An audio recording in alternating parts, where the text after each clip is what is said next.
Hello, hello, hello, beautiful people. Robin Thomas here, also known as Braids by Rob. Welcome back to my channel.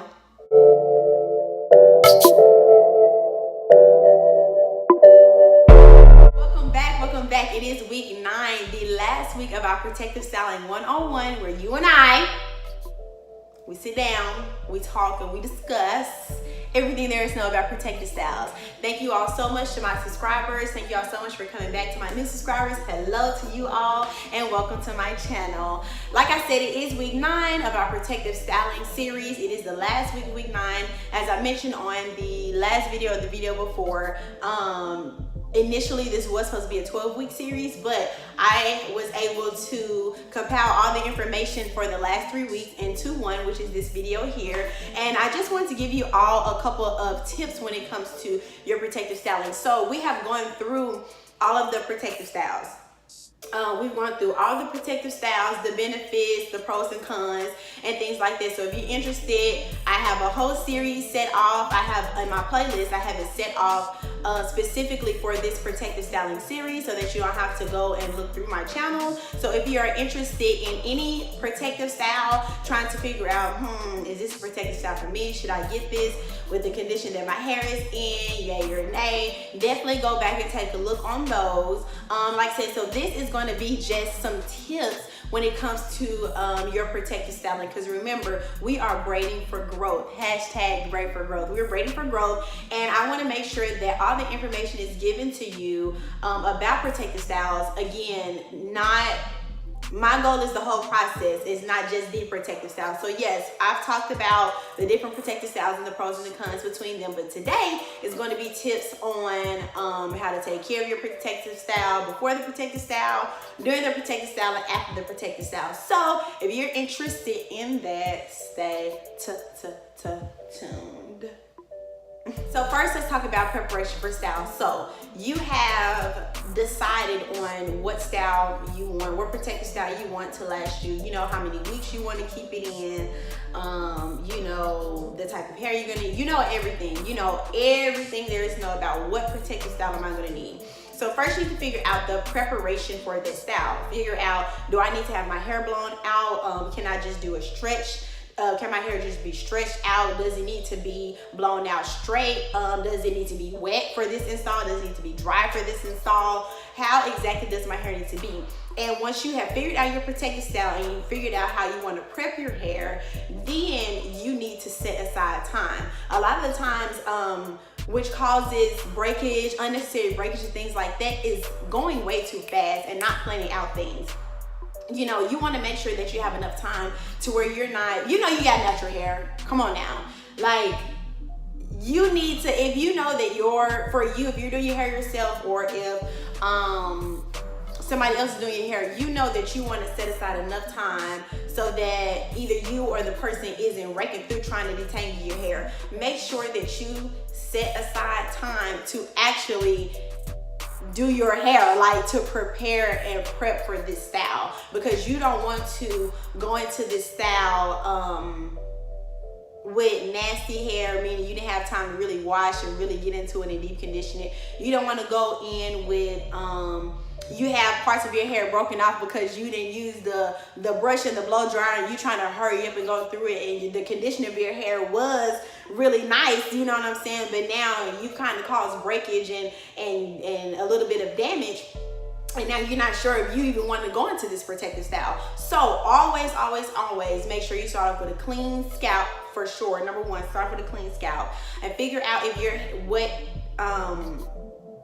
how your hair needs to be for your installation process. I'm gonna say the same thing I said. You want to make sure, like, you have your time, like, you know what I'm saying, everything needs to be good and set, especially when it comes to braids, because we all know that braids can range from 1 hour, depending on what you're doing, to 10 hours to 2 days if you're doing it yourself, if somebody else is doing it. We all know that it definitely can range. So depending on what style you've decided to put in, make sure that you have enough time for your installation process. Now, if you are doing your protective style yourself, to help you cut down on time, you want to make sure that you have everything laid out, everything you're gonna need, making an arm's reach. Okay, if you feel like you may need this comb to help you part this one little section right here, you have that little comb right on the side, even if that may not be the comb that you use to part your hair for your entire installation process. Make sure you have everything your arms reach. Make sure everything is nice and neat and set aside and, you know, easy to find and easy to reach. Like I said, the arms reach, so that your installation process can go as smoothly as possible. If you're going to get your hair done by somebody, and I know all of my stylists and braiders are gonna like thank me for this, please be on time. You don't want the person installing your hair to have to rush. Like, you don't want that. You don't want them to have to rush it because the end product may not be how you want it to be. Or sometimes rushing through, especially with natural hair, whether it's blown out or not, you know, it can take some time. So having to part it and stuff like that, you just want everything to run nice and smooth. So if you have somebody else that's installing your hair, please make sure that you're there on time so that they have enough time to ensure quality service instead of a rush. Maintenance is such a big thing. So when I started this protective styling series, the very first video, I told y'all, look, you know, 95% of how your hair goes is really up to you. You know, the person installs your hair, or you install your hair, whatever, you get your hair done. That is not where it ends. Like, yes, it is a protective style, and yes, it is low maintenance, but you have to still take care of your hair. So make sure that you are staying on your wash routine. You know how often you need to clean your scalp. If your scalp starts to like itch in 2 weeks and where you like, ooh, I can't take it, then you probably need to wash it at a week and a half. You know, keep up with your wash day schedule. And something else, make sure to keep up with your deep conditioning routine. Make sure to keep up with your deep conditioning routine. Yes. You can deep condition your hair just like you can wash your hair in protective styles and you can clean your scalp in protective styles. You definitely can deep condition in protective styles. The main goal is to make sure you're keeping moisture in your hair. You know, that daily spritz and oil in your scalp and sealing in your spritz on your braids with oil. Making sure you are continuing those things. Continue good habits of healthy hair care while you're in your protective style. Trust me, like, you will thank me later for that. So the last one is resting in between styles and prepping for your next style. So this is something that we especially when we're on our journeys, you know, and it's like, I just want my hair to grow, I just want my hair to grow, I just want my hair to grow, I don't care. So I'm gonna keep it braided up, I'm gonna keep this, I'm gonna keep that, you know, but it is very,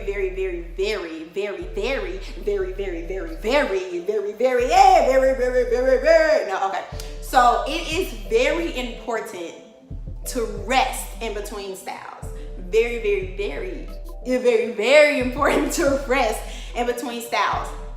You do not want to cause your hair too much tension. Think about it. You have your hair in box braids for 8 weeks. You think your hair want to braid? It's just like a week or so. Okay. Your hair be like, bruh, I've been holding us down in this protective style.